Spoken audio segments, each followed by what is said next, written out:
Hey again. All right, it is day 28 of eggs, and just to do kind of a quick recap, about some of my experiences and talk about a couple other things I'd like to mention that'll be including my analysis. But before I get to that, first off, I have averaged around 36. I don't know if it's 36 or 37 eggs a day total, but here's my stack of eggs, and I don't know why I started saving them, but I just did, and it was kind of cool to look at. So I kept them around. I'm going to be taking a picture of them soon. It's funny. I'm putting a little sign on here that says "No chicks allowed." Haha, get it?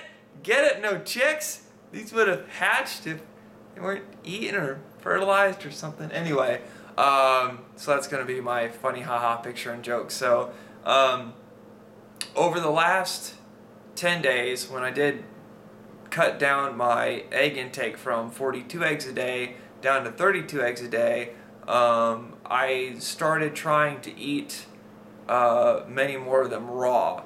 Actually, I think it was more than 10 days, but I didn't start eating them raw until about 10 days ago.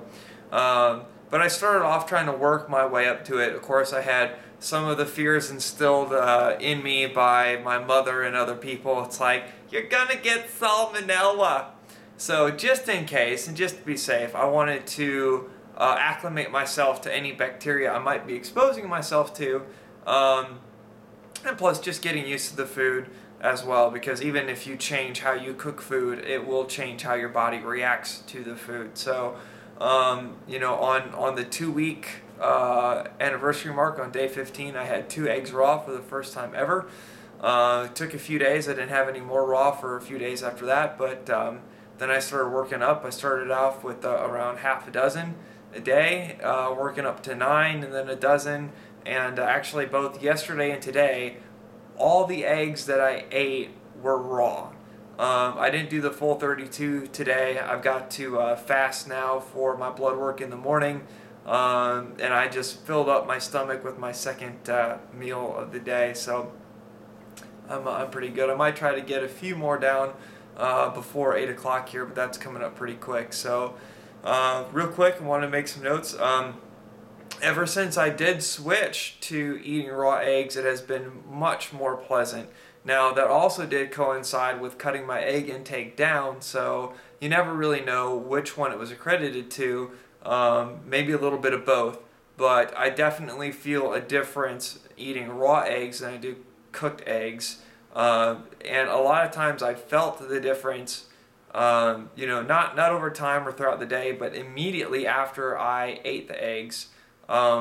I could tell that it seemed like my body was starting to get bothered a little bit by the cooked eggs. However, raw eggs, no issues. So if I eat eggs raw, or if I eat eggs again, I am going to be eating them raw. I think there is a benefit to eating raw food, and eggs are one of them. So eggs are something you can eat raw. So I would definitely recommend it. At least try it, see what it's like. But oh yeah, and make sure to get local farm pasture raised eggs, because those are the best, and those are going to have have the least likelihood to have any bacteria, contaminants, or whatever. And plus, they're a lot healthier for you anyway. So on that note, again, day 28, absolutely no carbs whatsoever, and I have not gone into ketosis. And I started thinking about some of the works of Dr. Price when he did nutrition and or I believe it was physical degeneration and nutrition, but a book that Dr. Price wrote back in the 1940s when he studied some tribes. And really, if you think about it, not just with that book, but there have been tribes that have primarily ate meat and fat, protein and fat type diets all throughout history, or at least for periods of time, and they didn't go into ketosis. And I'm not in ketosis. So you kind of have to question, what can cause ketosis? And for those that don't know, ketosis is a state that a lot of people use, and they try to induce thinking that it's a fat burning state, that they'll lose a lot more weight in ketosis because their body switches over to burning fats rather than carbohydrates for energy.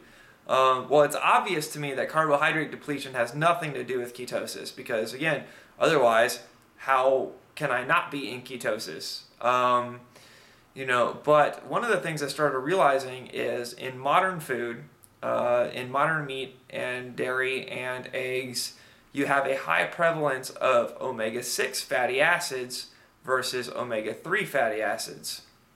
Well, a lot of people don't know this, but diabetics go into ketosis, but diabetes not only inhibits your ability to process sugar, effectively, but it also affects your ability to process fats. So I started thinking, maybe the difference in nutritional values between modern foods now and before have something to do with this.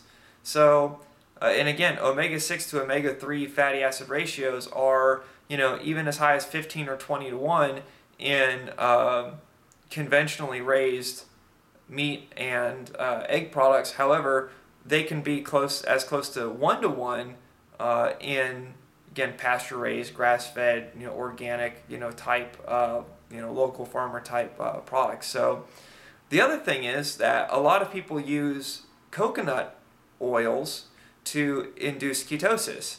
And the interesting thing about coconut oil is even though it's only comprised of about 10% of omega-6 fatty acids, it actually has 0 omega-3 fatty acids. So this is something that could really bump your omega-6 to omega-3 ratios. And for instance, one of the things that's really wrong, you really don't want that high of a ratio, and a lot of people call for a 1 to 1 or no more than a 4 to 1 ratio of omega-6 to omega-3. And that's actually one of the reasons why soybean oil is so bad, because it has a 7 to 1 ratio, and it's primarily, omega-6 fats. So, unlike, again, coconut oil, which is only 10%, but it still has essentially an infinity to 1 ratio.